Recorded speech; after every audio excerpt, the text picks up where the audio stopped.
আজকে আমরা বিসিসিআই থেকে টোটাল প্যাকেজটাও নিয়েছি। আমাদের মাননীয় অর্থমন্ত্রী মহোদয় এবং বাণিজ্য মন্ত্রী মহোদয় যেটা বললেন, আমিও 100% আপনাদের সাথে একমত। আপনারা যদি টিকে থাকেন, আপনারা যদি গ্রো করেন, তাহলে বাংলাদেশ গ্রো করবে।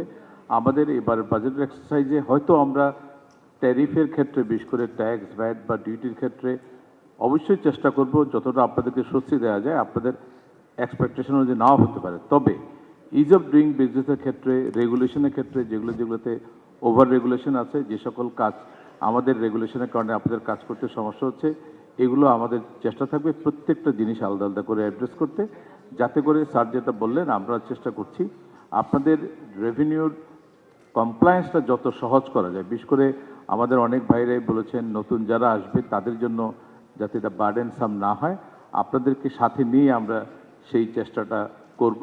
ট্যাক্সের যে বেইজ, এটা ওয়াইডেনিং অবশ্যই করতে হবে। আমার মনে পুরো জাতি এখানে একমত বৈষম্য দূর করার জন্য। তা আপনাদের সবাইকে আমি ধন্যবাদ এবং কৃতজ্ঞতা জানাচ্ছি। আমরা আপ্রাণ চেষ্টা করব আপনাদের যে দাবি দাওয়াগুলো এবং আপনাদের যে বক্তব্যগুলো সেগুলোকে পূর্ণ বিবেচনায় নিয়ে আমরা যতটুকু সম্ভব এটা অ্যাড্রেস করার চেষ্টা করব।